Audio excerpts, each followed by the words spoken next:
Annabel Croft says Kate Garraway would have been grieving for a long time after her husband Derek was bedridden for several years before he died last month. Annabel is still coming to terms with the death of her own husband Mel Coleman, who died in May 2023, just weeks after being diagnosed with cancer. By contrast, former political lobbyist Derek died in January after suffering long-lasting symptoms from coronavirus, which had first seen him hospitalized in March 2020 when he suffered multiple organ failures. Discussing grief in a new interview, Annabel said, "Kate Garraway's been going through grief for a long time, and it's a very different scenario to mine." She told the publication, "But I can imagine how she's feeling. Grief is horrendous and I take every day as it comes. I try to fill the day with nice things, but when I'm on my own at home, if I start looking at pictures, I start sobbing. I have 3 piles of unopened letters, from well-wishers, and feel awful because people have been so kind to take the time to write, but every time I start to read them, I can't stop crying." She added, "I'm too emotional and too raw at the moment. Christmas and New Year were really hard.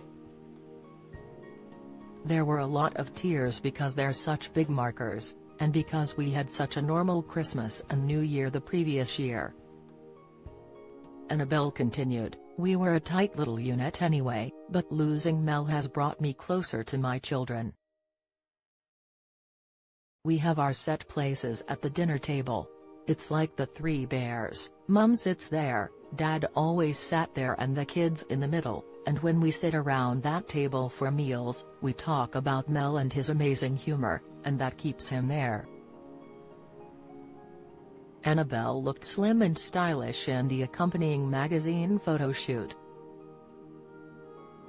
But she admitted her children, 2 daughters Amber Rose, Lily and son Charlie, were worried about her losing weight on Strictly and the subsequent tour. She said, "My kids were getting worried because during Strictly I went really scrawny. I couldn't keep weight on with 8 hours of dance a day. I lost about 10 pounds. It's probably gone back on now. I need to find a dance class to keep going, and, right now, I'm the fittest I've ever been. I try to exercise every day.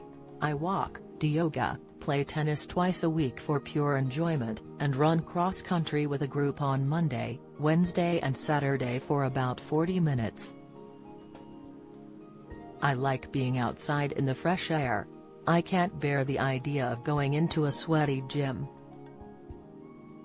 On growing older, she added, "I'm a bit more aware of wrinkles than I ever was. I've never been someone to have work done. I'm scared of it, to be honest.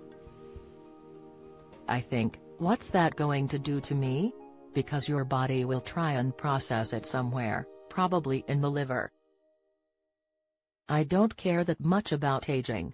Mel always made me feel good, so I never worried about that stuff." In the interview with Woman and Home, she also spoke about future TV roles. She touched on the prospect of replacing Sue Barker at Wimbledon, and perhaps landing a bigger role on the BBC after she was praised for her post-match interviews on the court last year soon after Mel's death. She had years of tennis training, which saw her win Wimbledon and Australian Open girls tournaments in 1984 at the age of 17 and playing for Great Britain in the Fed Cup in 1985 and 1986. But she then retired age 21 and moved into TV. Annabel said, "It's lovely that people think I can do Sue Barker's job, but I'll just go with the flow. I've covered Wimbledon for 25, maybe even 30 years, so I'll enjoy doing it in whatever capacity." It was the first year I hosted the trophy ceremony at the end of last year's tournament. The most tragic thing was that Mel went before I did it. He had been beyond excited, so I was never going to pull out because he would not have wanted me to do that.